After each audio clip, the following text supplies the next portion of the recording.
Hey guys, what's going on? It's your boy Engage the Threat here, and today I've got a video on my thoughts of Black Ops 2. Now recently, about a week ago, maybe 2 weeks ago, the trailer for Black Ops 2, the announcement trailer came out, and they revealed the highly anticipated sequel to Black Ops 1, aka one of the best Call of Duties of all time in my opinion.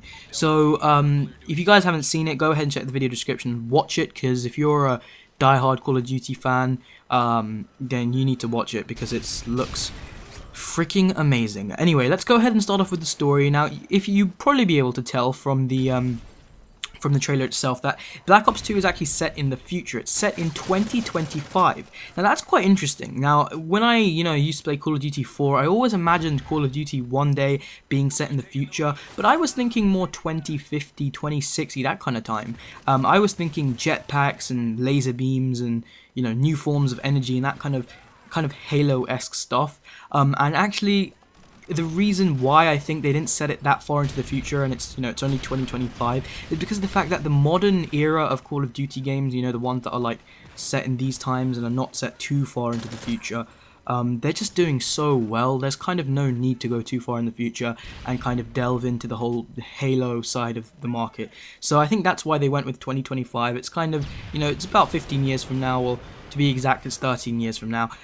So I mean, I think they made the right decision, but it would have been cool to see even further on. But I'm assuming in the years to come we're going to see Call of Duty set in like 2050 or something.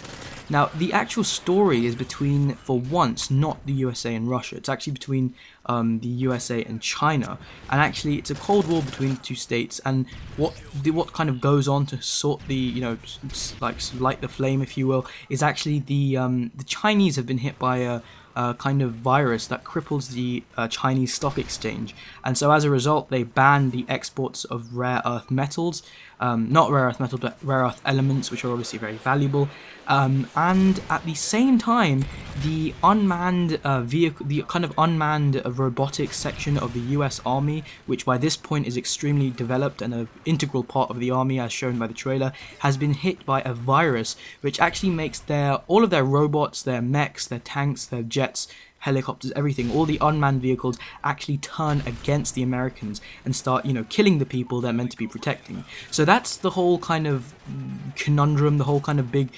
conflict in the game, and I think that sounds really interesting. I think it's really good they're finally using the Chinese rather than the Russians. It's going to be nice to see kind of soldiers, with names that don't end in ov or zov or lov.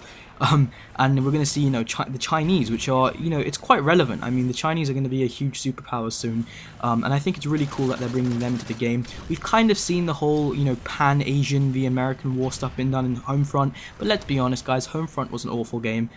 So, I'm really hoping they do, Black Ops 2 does kind of that sort of theater of war justice. I mean, as in, they make it good. That's what I'm trying to say. So that will be quite interesting. On top of that, a core element of the game, which obviously is shown a lot in the trailer, is the whole idea of robots. I think this will be awesome.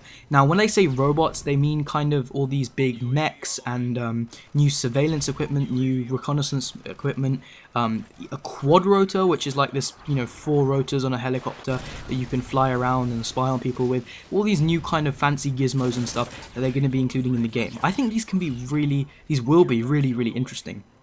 Not only because in the single player they're going to make you use them a lot like they always do, and they're just going to be hella fun to use, but also in the multiplayer they're going to be awesome, because we're so used to just pressing one button, calling in that payload and letting it do its thing. But I think with all these new kind of equipment that are kind of easier to control, the user is going to have a lot more opportunities to actually control their kill streaks rather than just calling it in and letting the computer do what it wants to do. So for example, the quad rotor, as I've been mentioning before, it's something that's been kind of talked a lot about in the Call of Duty YouTube community, because it's been rumored that it's going to be in the game, and it's pretty much confirmed now it's going to be in the game.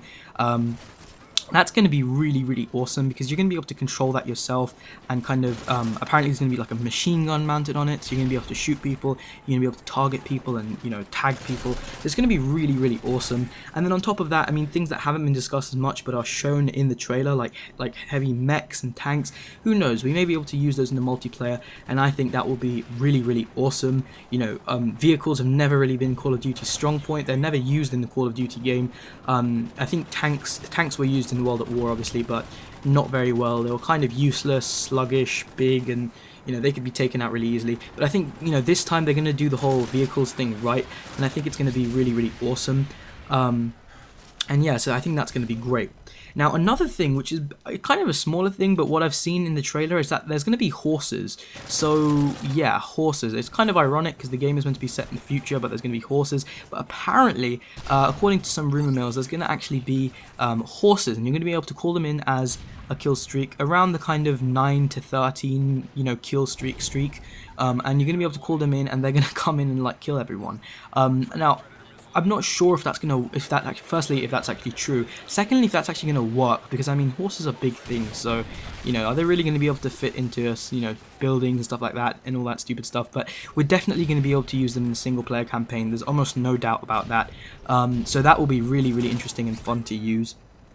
And on top of that, speaking more about the campaign, what the trailer doesn't really show, but actually what people are saying online and has been announced by the studio, is that you're actually going to play some missions set in the normal Cold War, i.e. the 1980s USA v Russia Cold War. And these levels are going to be kind of flashback levels that are going to be scattered throughout the game, and apparently the game are going to start with and these levels will let you play levels in the Cold War that kind of link back to the Black Ops 1 storyline, so that they bring the two storylines close together and actually make them make more sense. So that should be really interesting, and I think it's kind of like a rejuvenation of the actual Black Ops 1 kind of Cold War era gameplay, which I think will be fun to play. And yeah, that's pretty much it, guys. That's all that's really shown from the trailer. Am I going to be picking this up? Way too early to say. I mean, most likely I am, because come on, it's a Call of Duty game.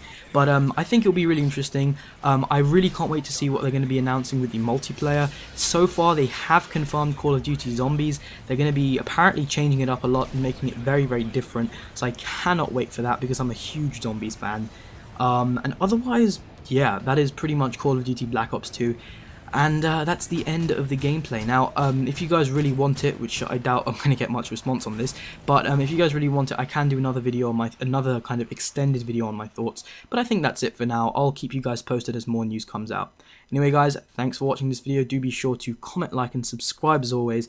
And go ahead and check out my other channel if you haven't already, my tech channel in the video description.